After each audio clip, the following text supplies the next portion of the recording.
எல்லாருக்கும் வணக்கம். Welcome back to chef Dina's kitchen. இனி நம்ம கிச்சனில் பார்க்க போது ஒரு அருமையான வேர்க்கடலை சட்னி எப்படி பண்ணுறது பார்க்க போகிறோம்.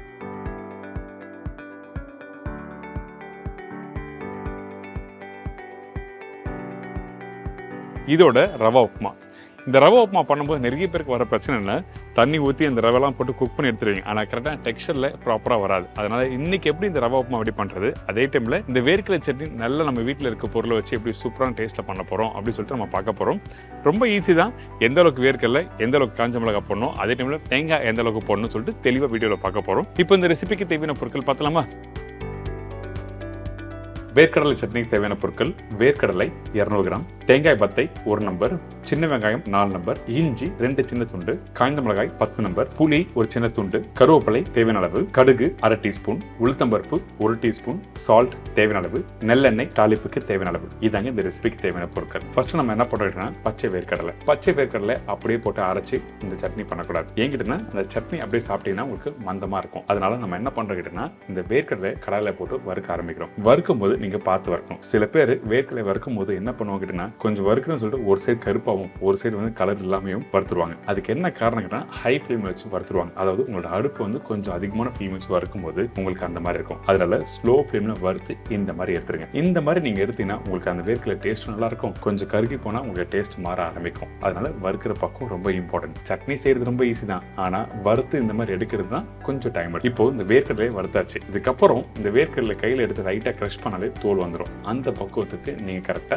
வறுத்துருக்கணும். பாத்தீங்களா? இப்ப இந்த வேர்க்கடலை தோல் எடுத்து ரெடி பண்ணி வச்சிருக்கேன். 1-2 வேர்க்கடலை கொஞ்சம் தோல் இருந்தா தவறு எதுவுமே இல்லை, ஆனா முழுசா எல்லாமே அப்படி இருக்கக்கூடாது. இப்ப ரெடி பண்ணி வச்சிருக்கோம். இதுக்கப்புறம் சட்னி எப்படி அரைக்கிறதுன்னு பார்க்கலாம். இப்ப நான் சொன்ன குவான்டிட்டி, அதாவது 200 கிராமுக்கு கண்டிப்பா தேங்காய் ஒரு பத்தை போடுற மாதிரி இருக்கும். இந்த தேங்காய் எதுக்காக போடுறேன்னா அந்த டேஸ்ட் வந்து நல்லா எடுத்து கொடுக்கும். அதனால ஒரு பத்தை தேங்காய் போட்டிருக்கேன். அதுல இஞ்சி ஒரு 4 சின்ன வெங்காயம், அதுக்கப்புறம் புளிப்புக்காக கொஞ்சம் புளி போட்டிருக்கோம். புளி வந்து ஒரு சின்ன துண்டு. 10 காஞ்ச மிளகாய் சொல்லியிருக்கேன் பாத்தீங்களா? அதுல 7 காஞ்ச மிளகாய் இந்த இடத்துல யூஸ் பண்ணிருக்கேன். அதுக்கு பிறகு கொஞ்சம் பச்சை கருவேப்பிலை, கொஞ்சமா உப்பு போட்டு தண்ணி ஊற்றி அரைக்க ஆரம்பிக்கிறோம். மீதி 3 காஞ்ச மிளகாயும் தாளிப்புக்கு யூஸ் பண்ணிருக்கேன். இப்போ நீங்க அரைக்கிற பக்கம் என்ன கேட்டா கரெக்டா ஒரு 95% அரைச்சிருங்க. கொஞ்சம் 1-2 குறை இருந்தாதான் நல்லா இருக்கும் சாப்பிட்றதுக்கு.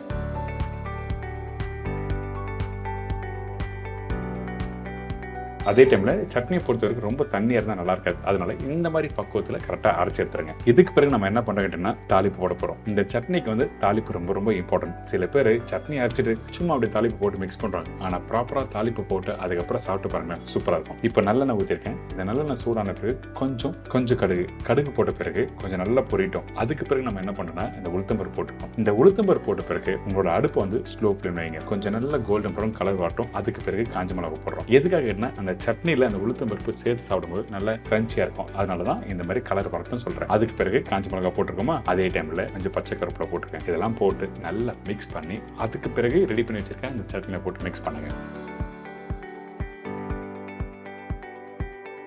மிக்ஸ் பண்ணிட்டு இதை அப்படியே எடுத்து நீங்க வீட்டில் செய்யற தோசை, இட்லி, பொங்கல் இந்த மாதிரி ரெசிபிக்கெல்லாம் தொட்டு சாப்பிட்டீங்கன்னா அந்த அளவுக்கு பிரமாதமா இருக்கும். அதனாலதான் சட்னி எப்படி பண்ணணும்னு சொல்லிட்டு தெளிவா விளக்கமா கொடுத்துருக்கேன். எந்த அளவுக்கு புளி, எந்த அளவுக்கு சின்ன வெங்காயம் சொல்லிட்டு. இப்போ உங்க எல்லாருக்கும் தெரிஞ்சிருக்கும் இந்த வேர்க்கடலை சட்னி எப்படி பண்றது. கண்டிப்பா ட்ரை பண்ணுங்க.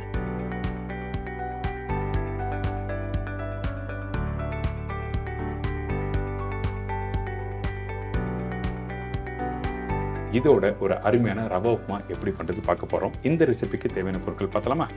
ரவை 200 gram, carrot 1 number, beans 3 number, பச்சை பட்டாணி 2 டேபிள் ஸ்பூன், உளுத்தம்பருப்பு 1 டேபிள் ஸ்பூன், கடலைப்பருப்பு 1 டேபிள் ஸ்பூன், பெரிய சைஸ் வெங்காயம் 1, தக்காளி 1, பச்சை மிளகாய் 2 நம்பர், கருவேப்பிலை சிறிதளவு, கொத்தமல்லி தேவையான அளவு, பெருங்காயம் 1/2 டீஸ்பூன், கடுகு 1/4 டீஸ்பூன், உப்பு தேவைக்கேற்ற, எண்ணெய் குக் பண்ணுறதுக்கு தேவையான அளவு, நெய் 2 டேபிள் ஸ்பூன், முந்திரி பருப்பு தேவையான அளவு. இதாங்க இந்த ப்ரிப்பரேஷன் தேவையான பொருட்கள்.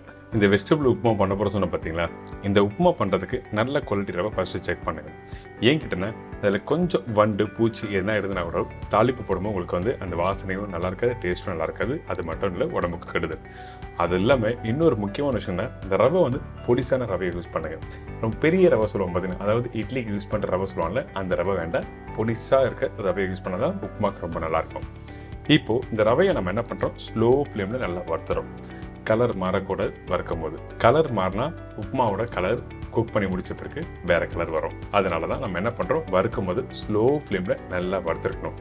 எதுக்காக வறுக்கிறோம் கேட்டிங்கன்னா, உப்புமா ப்ரிப்பரேஷன் முடித்த பிறகு சில பேருக்கு களி மாதிரி கெட்டியாக வரும் பார்த்தீங்கன்னா, அந்த மாதிரி இல்லாமல் உங்களுக்கு வந்து உதிரி உதிரியாக அழகாக சூப்பராக வரும். அது மட்டும் இல்லை, தண்ணியில் மிக்ஸ் பண்ணும்போது உங்களுக்கு கெட்டியாக வராது. அடுத்து நம்ம என்ன பண்ணுறோம், இன்னொரு கடாயில் கொஞ்சம் எண்ணெய், அதுக்கு பிறகு கடுகு போட்டிருக்கோம். அதாவது பேசிக்காக எல்லா தாளிப்பும் நம்ம போட போகிறோம். இந்த இடத்துல கடுகு பொரிஞ்சு வர டைமில் நம்ம என்ன பண்ணுறோன்னா, கடலைப்பருப்பு, உளுத்தம்பருப்பு, கருவேப்பிலை இது எல்லாமே தாளிப்பாக போட்டுருங்க. இந்த கடலைப்பருப்பும் உளுத்தம்பருப்பும் ஈக்குவல் குவான்டிட்டி, அதாவது ரெண்டுமே ஒரே அளவாக போடணும். இந்த கடலைப்பருப்பு உளுத்தம்பருப்பும் போட்ட பிறகு ஸ்லோ ஃப்ளேமில் வறுத்துருங்க. ஏன் கேட்டிங்கன்னா, இந்த கடலைப்பருப்பும் உளுத்தம்பருப்பும் எந்த அளவுக்கு ஸ்லோ ஃப்ளேம் வறுக்கிறோமோ அப்போ தான் உங்களுக்கு வந்து சாப்பிடும்போது கடக்கு முடக்கணும்னு நல்லா கிரன்ச்சியாக இருக்கும். அதனால தான் நம்ம என்ன பண்ணுறோம், ஸ்லோ ஃப்ளேம் வறுக்கணும்னு சொல்கிறேன். அதுக்கு பிறகு பச்சை மிளகாய் காரத்துக்காக போட்டிருக்கோம், வெங்காயம். இந்த வெங்காயம் போட்ட பிறகு சில பேர் வந்து வெங்காயத்தை ரொம்ப நேரம் வதக்கிடுவாங்க. அப்படி பண்ணக்கூடாது. வெங்காயம் போட்ட பிறகு அதிகபட்சம் ஒரு 2 நிமிஷம் வதக்கினா மட்டுமே போதும், கலர் மாறக்கூடாது. இதுக்கப்புறம் முந்திரி பருப்பு போட்டிருக்கேன். முந்திரி பருப்பு உங்களுக்கு பிடிச்ச மாதிரி தேவையான அளவுக்கு நீங்கள் போட்டுக்கலாம். இதில் வேணும்னா வேர்க்கடலை நீங்கள் போடலாம், ஒன்றும் தவறு எதுவுமே இல்லை.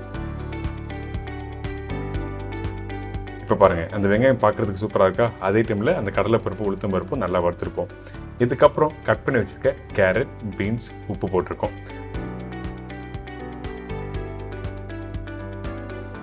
பெருங்காயம் எடுத்த உடனே நீங்கள் ஸ்டார்டிங்லேயே போட்டுக்கூடாது. நீங்கள் தண்ணி ஊற்றுறதுக்கு முன்னாடி தான் பெருங்காயம் போட்டுக்கணும். அதனால் இப்போ அந்த வெஜிடபிள்ஸோட எல்லாத்தையும் ஒன்றா மிக்ஸ் பண்ணுங்கள். மிக்ஸ் பண்ணி முடித்த பிறகு தண்ணியோட அளவு என்ன கேட்டிங்கன்னா, 1 கப் ரவைக்கு 2.25 கப் அளவுக்கு தண்ணி ஊற்றுறோம். இந்த மெஷர்மெண்ட்டில் கரெக்டாக யூஸ் பண்ணால் உங்களுக்கு நிறைய பேருக்கு வீட்டில் ரவை உப்புமா பண்ணும்போது கிச்சடி மாதிரி, அதாவது நல்லா கொலம் வந்துட்டு பார்த்தீங்களா, அந்த மாதிரி எதுவுமே வராது. கரெக்டான மெஷர்மெண்ட்டில் தண்ணி யூஸ் பண்ணணும். அதே டைமில் எந்த டைமில் ரவை போட்டு கரெக்டாக மிக்ஸ் பண்ணி எடுத்திங்கன்னா உதிரியாக வரும்னு சொல்லிட்டு இப்போ அடுத்த ஸ்டேஜில் பார்க்கலாம். இப்போ தண்ணி ஊற்றிருக்கோம், நல்லா கொதிச்சு வரல. இந்த இடத்துல ஏற்கனவே வேக வச்ச பச்சை பட்டாணி கடையில் வாங்கும்போது பார்த்து வாங்குங்க. ஏன் கேட்டேன்னா, நான் கூட பச்சை பட்டாணி வாங்கினேன், ஆனால் குக் பண்ணும்போது ஒரு கலர் ரசாயனமாக வருது. அதனால் முடிஞ்ச வரைக்கும் நல்ல குவாலிட்டியாக பச்சை பட்டாணி வாங்கி யூஸ் பண்ணுங்கள். இதுக்கப்புறம் லைட்டாக கொதி வந்த பிறகு நம்ம என்ன பண்ணுறோன்னா, ஒரு கையில் கரண்டி, இன்னொரு கையில் ரவையை நல்லா மிக்ஸ் பண்ணுறோம். ரவையை கொட்டி முடித்த பிறகு மிக்ஸ் பண்ணக்கூடாது. அதுக்கு பிறகு உங்களுக்கு வந்து சரியான டெக்ஸ்சர் கொடுக்காது. அதனால தான் ஒரு கையில் நல்லா மிக்ஸ் பண்ணிவிட்டு ரவையை ஒரு சைடில் போடுறோம். அதே டைமில் ரவையை போட்டு முடிக்கிற இருக்கும் உங்களோட அடுப்பு ஃப்ளேம் வந்து பார்த்திங்கன்னா ஹை ஃப்ளேம் இருக்கணும். அந்த ரவையை போட்டு முடித்த பிறகு ஸ்லோ ஃப்ளேமில் வச்சுட்டு தேவையான நெய் போட்டு நல்லா மிக்ஸ் பண்ணுங்கள். மிக்ஸ் பண்ணி முடித்த பிறகு கொஞ்சம் கெட்டியான மாதிரி இருக்கும், பார்க்குறதுக்கு வேகாத மாதிரியே இருக்கும். ஆனால் அந்த இடத்துல ஒரு மூடி போட்டு கரெக்டாக க்ளோஸ் பண்ணால் உங்களுக்கு ரவை நல்லா வெந்து வந்திருக்கும்.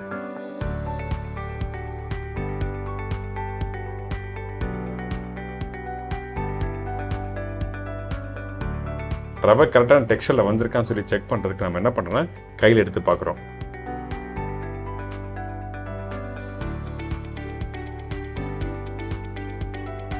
இந்த மாதிரி கையில் எடுத்து பார்த்தீங்கன்னா ஒட்டாமல் கரெக்டாக ரவுண்டாக பால் மாதிரி வரும். இந்த மாதிரி வந்த பிறகு தான் தேவையான கொஞ்சம் கொத்தமல்லி போடுறோம், தக்காளி போடுறோம். தக்காளி எதுக்காகனா பார்க்கறதுக்கு நல்லாயிருக்கும். அதனால தான் கடைசியாக தக்காளி போட்டிருக்கேன். தக்காளி போட்டு குக் பண்ணால் டேஸ்ட் மாறிடும், ரொம்ப கவனத்தில் வச்சுக்கோங்க. இப்போ இதெல்லாம் போட்டு ஜஸ்ட் மிக்ஸ் பண்ணிவிட்டு ஒரு மூடியை போட்டு கரெக்டாக ஒரு 10 நிமிஷம் தம் போடுங்க. அதுக்கப்புறம் ஓப்பன் பண்ணி பார்த்தீங்கன்னா ஒரு சூப்பரான உப்புமா ரெடி.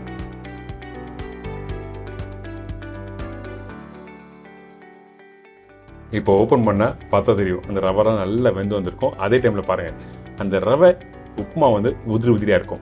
சில பேருக்கு வந்து ரவை உப்புமா பண்ணி முடித்த பிறகு நல்லா கெட்டியாகிடுச்சு, சாப்பிட்றதுக்கு பிடிக்கல. அதுக்கு என்ன காரணம் கேட்டிங்கன்னா, எப்பவுமே ரவை உப்புமா, கேசரி இந்த மாதிரி ப்ரிப்பரேஷன் நீங்கள் முடித்த பிறகு லைட்டாக வார்மான ஒரு டபுள் பாயில், அதாவது கீழே சுடு தண்ணி மாதிரி இருக்கணும், அதுக்கு மேலே ஒரு பாத்திரம் வச்சு இந்த மாதிரி உப்புமா போட்டிங்கன்னா உங்களுக்கு சாஃப்டாகவே இருக்கும். அப்படி இல்லை, ஒரு சின்ன பவுலில் போட்டு நீங்கள் வச்சிட்டிங்கன்னா கெட்டி ஆகிறதுக்கு வாய்ப்பு இருக்குது. அதனால டபுள் பாயிலிங் மெத்தடில் எப்பவுமே வைப்பாங்க.